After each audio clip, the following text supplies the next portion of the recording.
नमस्कार दोस्तों, मैं हूं डॉक्टर नलिनी तनेजा। एक कोच हूं, एक थेरेपिस्ट हूं, डीक्लटरिंग एक्सपर्ट हूं। आपका स्वागत है। इससे पहले कि हम वीडियो तक जाएं, मैं आपसे कुछ कहना चाहती हूं। अगर आप अपनी जिंदगी में किसी भी तरह की चुनौतियों से या मानसिक तनाव से या पारिवारिक उलझनों या अपने भीतर के खालीपन का सामना कर रही हैं और आपको समझ में नहीं आ रहा कि इस घुटन से मैं कैसे बाहर निकलूं, तो आप नीचे दिए गए लिंक पर क्लिक कर कर मेरे साथ अपनी paid 1-to-1 coaching call book कर सकती हैं। मेरी कम्युनिटी में 4000 से ज्यादा विमेन ने मेरी कॉल बुक करी है और उसके साथ अपनी जिंदगी को कहीं ना कहीं बेहतर बनाया है। तो आज मैं चाहती हूं कि आप इस बारे में सोचें कि मुझे हीलिंग की जरूरत है कि नहीं है और नई दिशा की जरूरत है कि नहीं है, और अगर जरूरत लगती है तो कॉल बुक करके देखिए। तो आज के इस वीडियो में हम बात करने वाले हैं कुछ ऐसे गहरे और कड़वे सच्चाइयों पर जो हमारे समाज में हर घर की कहानी है, खासकर हमारी माताओं की, हमारी बहनों की, हमारी और हमारी बेटियों की जिंदगी से जुड़ी हुई है। तो पहली चीज जो मैं बात करना चाहती हूँ वो शायद ये वीडियो आपको अच्छा भी ना लगे, कोई बात नहीं, तब भी सुनिए कि क्यों नहीं थी हमारी माताएं खुश। हमारे यहाँ अधिकांश घरों में एक माँ की महानता को इस बात से नापा जाता है कि उसने क्या क्या त्याग किया। किसी ने कभी ये नहीं पूछा कि जब उसे किसी चीज की जरूरत नहीं थी तब भी उसे किस बात पर हंसी आई थी। किसी ने ये जानने की कोशिश नहीं की कि हर किसी को या इमरजेंसी कांटेक्ट बनने में वो खुद क्या चाहती थी। उसकी सहनशीलता को, उसके काम करने के तरीके को परिवार की शान बना दिया जाता था। उसकी थकान को सबूत माना जाता था और उसकी चुप्पी को उसका चरित्र मान लिया जाता था। और फिर बच्चे बड़े होते हैं एक ऐसा दुख लेकर जिसे उन्होंने खुद कभी पैदा नहीं किया था। अगर माताएं खुश होती तो वो ऐसे बच्चों को जन्म देते जो प्यार को कभी कर्ज या चुकाने की चीज नहीं समझते। एक औरत को सिर्फ इसलिए थका हुआ नहीं दिखना चाहिए ताकि उसे अच्छा कहा जा सके। और ये सब चीजों को हम कहते हैं ट्रॉमा, और ये जनरेशन टू जनरेशन पास होता है क्योंकि हमारी मदर ने, हमारी ग्रैंड मदर ने अपनी इच्छाओं को आवाज देना कहीं ना कहीं बंद कर दिया था।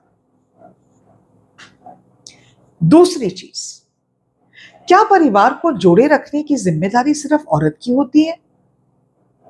ये मेरा सवाल है। क्यों महिलाओं से ये कहा जाता है कि वे परिवार के साथ रखे, जबकि उसके घर को तोड़ने वाले अकेले वे नहीं होते, कि आप ही की जिम्मेदारी है पूरा परिवार एक साथ रखने की। एक गुस्सा करने वाला पिता हो सकता है, एक ब्रदर हु इज मिसिंग, एक लापरवाह पति हो सकता है, एक दखल अंदाजी करने वाली कोई रिश्तेदार हो सकता है, एक स्वार्थी बुजुर्ग हो सकता है। ये सब मिलकर घर का सुकून बिगाड़ सकते हैं। लेकिन जब परिवार बिखरने लगता है तो क्या कहा जाता है? अरे तुम संभाल लो ना, तुम फोन कर लो, तुम समझा दो, तुम कुछ ना कुछ कर दो, तुम एक डिनर पे सबको बुला लो, हालात को नरम कर लो। परिवार का नाम उसके कंधों पर तभी तक टिका रहता है जब चोट किसी और के हाथों से लगी हुई हो। और हम इसको हार्मोनी का नाम देते हैं, लेकिन ये हार्मोनी नहीं है, ये इंसान की इमोशनल, जिसको कहते हैं ना हाउस कीपिंग का, इंसान को गुलाम बनाता है। क्यों सारी जिम्मेदारी, क्यों हर एक के बिहेवियर की, हर एक के मूड स्विंग की एक औरत पर होती है? और वो क्यों अपनी आवाज बुलंद नहीं कर सकती, क्यों अपनी बाउंड्रीज क्रिएट नहीं कर सकती, क्यों इस ड्रामा को बंद नहीं कर सकती? दोस्तों, मैं जब मेरा एक वेबिनार होता है, मेरी एक मास्टर क्लास में करती हूँ जिसमें मैं बाउंड्रीज की क्रिएशन की बात करती हूँ और बात करती हूँ एक तरह से ट्रॉमा हीलिंग की। मेरा एक प्रोग्राम है जो बहुत सारी वुमेन ने लिया है। ये पैटर्न्स मैं हर एक में देखती हूँ। और एक और पैटर्न जो मुझे दिखता है वो है मेंटल हेल्थ हमारे घर के क्लटर से कैसे ज्यादा बढ़ती है और ज्यादा खराब होनी शुरू हो जाती है। तो उसकी मास्टर क्लास के बारे में मैं आपको रिमाइंड कर दूं इससे पहले हम आगे बढ़ें। 13 अगस्त को मैं एक मास्टर क्लास कर रही हूँ 7 बजे शाम को यूट्यूब लाइव पर। उसको अटेंड जरूर करिएगा, बहुत बहुत जरूरी है। आगे चलते हैं। एक चीज मैंने और देखी है अपनी बहुत सारी वुमेन क्लाइंट्स में कि जब औरत अपनी आवाज को बुलंद करती है, जब the lady of the house starts talking about her pain, तो सबको उससे बहुत ज्यादा तकलीफ होती है। क्यों महिलाएं तब बहुत ज्यादा लगने लगती हैं जब वो अपने दर्द को आसान या कन्वीनियंट रखना बंद कर देती हैं। जब तक वो धीरे से बोलती हैं, बात को टाला जा सकता है। जब तक वो चुपचाप अकेले रोती हैं, परिवार की गरिमा बनी रहती है। जब तक वो हर बात को सावधानी से कहती हैं कि कहीं किसी को बुरा नहीं लग जाए, जब तक वो ये नाटक करती रहती हैं, सब ठीक रहता है। लेकिन जिस दिन वो अपने दर्द को विनम्रता से लपेटकर दिखाना बंद कर देती है ना, वो बहुत बड़ी समस्या बन जाती है। लोगों को, घर के परिवारजनों को उसके गुस्से से डर नहीं लगता। उनको ऐसा लगता है कि अरे अब तो ये बोलने लग गई, अब हम इसकी चुप्पी का फायदा तो उठा ही नहीं सकते। And suddenly everybody starts to panic. और हम औरतें क्या करती हैं? एक बहुत कॉमन फिनोमेना मैं देखती हूँ, कॉमन फिनोमेना देखती हूँ। हम बात बात पर जरूरत बताने से पहले, अपने आप को जाहिर करने से पहले हम सॉरी बोल देते हैं। पहले ही माफी मांगते हैं, सॉरी मैं नहीं आ सकती, सॉरी मैं थक गई हूं, सॉरी मुझे मदद चाहिए, सॉरी मैं सहमत नहीं हूं, सॉरी मुझे थोड़ा वक्त चाहिए, सॉरी इससे मुझे ठेस पहुंची है। ये माफी जरूरत से पहले इसलिए आती है क्योंकि उसे कहीं ना कहीं ये सिखाया गया है कि जब वो किसी भी चीज के लिए कुछ भी मांगती है तो वो कहीं ना कहीं दूसरों पर एक बोझ बन जाता है।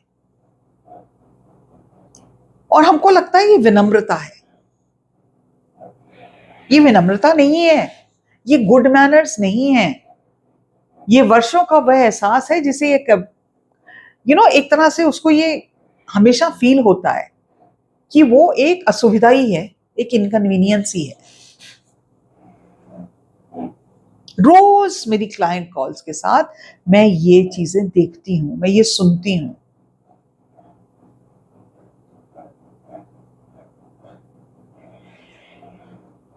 क्यों ऐसा होता है?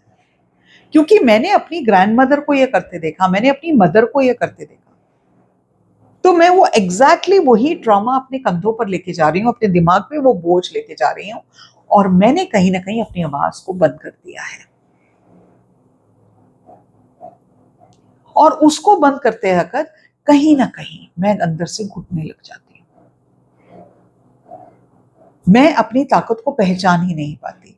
मैं मुंह से नहीं बोल पाती मुझे ये चाहिए, मुझे इस वक्त आराम करना है। And that is a complete sentence. Sorry मुझे आराम करने की जरूरत है नहीं। मुझे अपने लिए एक जॉब ढूंढना है, मुझे काम करने की जरूरत है, वो मुझे अच्छा लगता है। नहीं, तुम ये नहीं कर सकती। और ये सिचुएशन तब तक नहीं बदलेगी जब तक विमेन अपनी पावर को नहीं पहचानेगी। ये ढांचा कभी नहीं बदलेगा, ये समाज का ढांचा नहीं बदलेगा। क्योंकि हम अपने पे इन्वेस्ट करने में डरते हैं, हम अपने को सेल्फ कंपैशन दिखाने में डरती हैं। हमें लगता है अरे हमारा क्या है, की फर्क पैंदा है। जब हम इस एटीट्यूड से बात करते हैं, जब इस एटीट्यूड के साथ अपनी जिंदगी के बारे में सोचते हैं, तो सीरियसली किसी को कोई फर्क नहीं पड़ता। ना आज पड़ा है, ना कल पड़ेगा, ना परसों पड़ेगा, क्योंकि हम अपनी ताकत को खुद खत्म कर रहे हैं। एक महिला होते हुए जो एक इतनी ताकतवर एक सृष्टि की देन है, वो अपनी पहचान को नहीं समझ पाती। और हम एक उस देश का हिस्सा है जहां मां की पूजा तो की जाती है, पर उसे इंसान नहीं समझा जाता।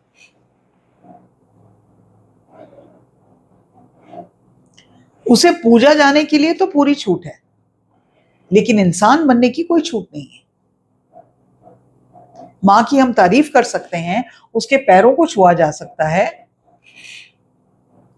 कोटेशंस लिख सकते हैं, एक कार्ड भी दे सकते हैं,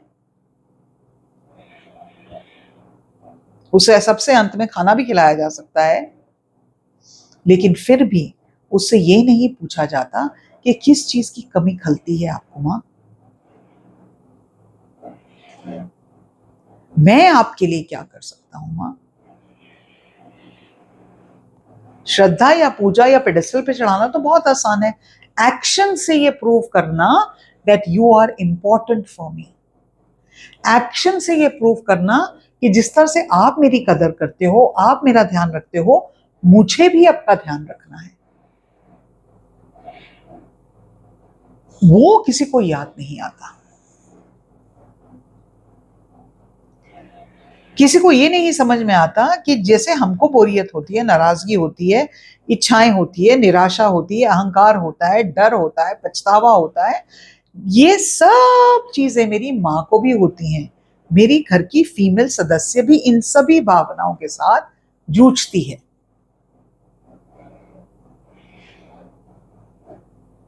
उसके लिए किसी का टाइम नहीं है। और विमेन को हमेशा यही सिखाया जाता है, मां ने, दादी ने, नानी ने, एडजस्ट कर लो, तुम्हें दूसरे घर जाना है। और इस चक्कर में हम महिलाओं के शरीर को एक फैमिली नोटिस बोर्ड बना देते हैं। वजन बढ़ता है, अरे तुमने वेट गेन कर लिया है, दिस इज द कन्वर्सेशन। वजन कम होता है तो भी यही कन्वर्सेशन होती है। त्वचा पे बार होती है, तुम ना बहुत पेल लग रही हो।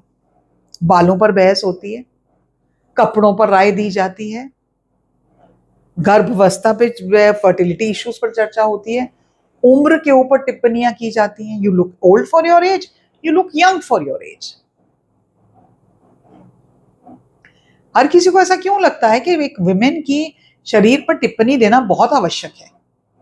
और मजे की बात है, विमेन ही विमेन के शरीर पर टिप्पणी दे रही हो रही होती है। वाई?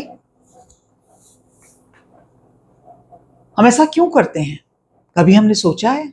और इसका असर उन वुमेन पे जिन पे हम टिप्पणियां कस रहे हैं, उन पे क्या होता है? हम इतनी कमेंट्री आदमियों के शरीर पे क्यों नहीं देते? वाई? उनका शरीर क्या हमसे अलग है? तो जब हम ये सब कर रहे होते हैं, क्या हमें ये उस वक्त अंदाजा नहीं होता, इस इंसान का भी एक दिल है, इस इंसान को भी चोट लगती है। जब हम उनके शरीर के अपने लफ्जों से टुकड़े टुकड़े कर रहे होते हैं ना, तो उस वक्त आपकी आवाज में झिझक या डर क्यों नहीं आता? और हम ये ऐसी बातें करते हैं जैसे कोई बहुत ही आराम है, कि क्या हो गया, मोटी हो गई, कोई बात नहीं।